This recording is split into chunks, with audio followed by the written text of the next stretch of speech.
A frequently asked question that I usually get from parents is how does the Alonzo Baseball League help in recruitment for their high schooler wanting to play at the college level? And I usually resort to telling them about the stats that we're specifically tracking for players.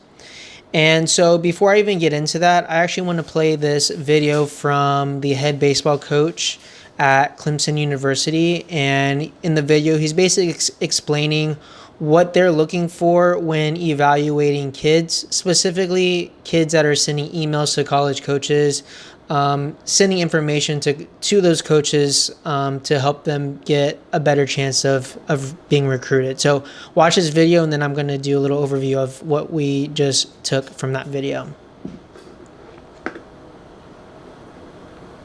Don't just post stats, metrics too. What metrics do we look for? Well, start with the blast sensor. We look at what the bat can do. We measure bat speed, time to contact, and average attack angle. No such thing as too much bat speed. Time to contact, your ability to get the bat to the ball quickly, and then average attack angle. We like our guys 6 to 12, so they're matching swing plane to pitch plane. We don't want to be too steep, and we certainly don't want to dump the barrel and be uphill. Other hitting metrics we like are ball flight metrics. So what's the ball doing when it leaves the bat? Peak exit velo is really important. How hard can you hit it? EV50 measures the top 50% of your hardest hits in a round. Hard hit percentage. For college guys, what percentage of the time can you hit the ball 95 miles an hour or harder? For high school kids, what percentage can you hit it 85 miles an hour or harder in your rounds? The trajectory of the ball, so launch angle. Well, everyone's talking about average launch angle, but that doesn't make a whole lot of sense. If I pop one up and hit one straight down, my average launch angle is a perfect line drive. Instead, we take 0 to 30. What percentage of the time can you hit the ball between 0 and 30 degrees in training? We have guys that hit the ball higher than 30 degrees of launch, but those are the guys that hit it well over 100 miles an hour. So let's just think about all the things that he just explained there, right? There's a lot of metrics and a lot of data that he was explaining that they're looking for in guys when it comes to their recruitment process. Now, I want you to also think about all those things he said and think about what point in time does whatever tournament that a typical tournament that a kid plays in is tracking those types of things, because he didn't once mention batting average. He didn't once mention how many home runs they specifically got in a tournament or whatever it is. He specifically mentioned metrics that are tracking their profiling as it pertains to their swing and the profiling as it pertains to the type of batted balls that are actually taking place and being put in play. Okay, so all of those things that he mentioned are actually not new. It's not a new concept. All of those things are being measured at the MLB and minor league baseball level, and it's starting to trickle down to college as well. There's a lot of coaches that don't even look at these things and probably have no clue these types of metrics exist.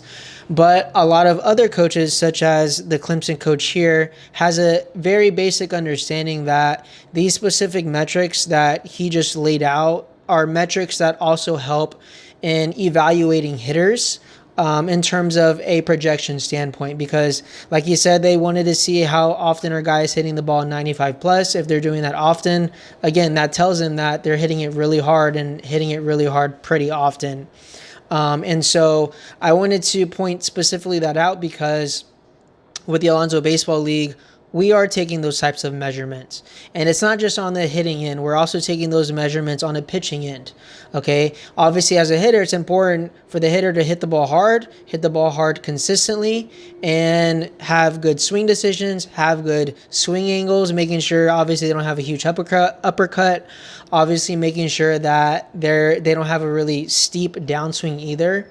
So those are the types of things that we're also measuring on top of their batted ball profile. And then on the pitching pitching end, it's really important for pitchers to obviously make sure that they don't allow hitters to hit the ball hard and don't allow hitters to hit the ball hard consistently, right? So we're measuring those things as well. So like on a hitting end, it's okay, what's a hitter's hard hit percentage in terms of how hard do they how often do they hit the ball hard within a certain mile per hour range of exit velocity, right?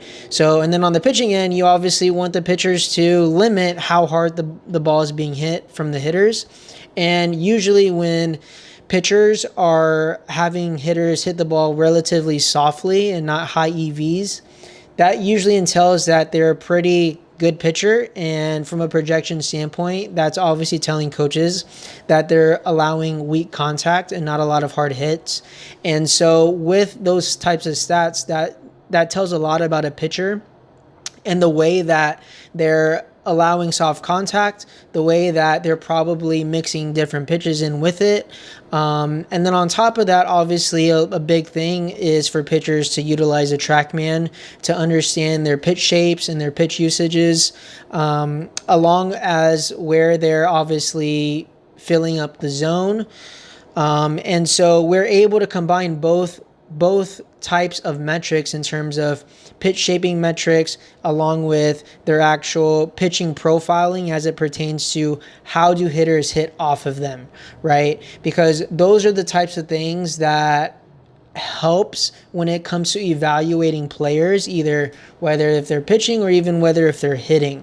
Okay, again, this is nothing new. This is something, again, that the MLB has already implemented. They've been implementing this and evaluating their players for the past probably almost 10 years now.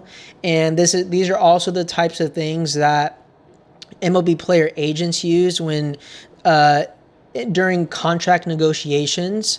And so again, these are the things that are being used to properly evaluate players, and it's definitely something that is here, and it's something that 100% works.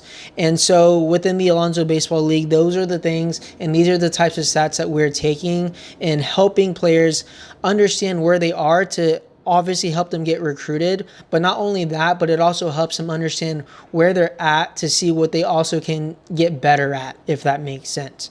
And I've mentioned this before. Obviously in baseball, there's a lot of good luck and bad luck that happens, right? Because a hitter can get, I don't know, 10 at-bats in 2 games or whatever it is. And let's just say, for instance, the 10 at-bats, the hitter hits the ball really hard 4 times, but just got unlucky. Really nothing to show for it.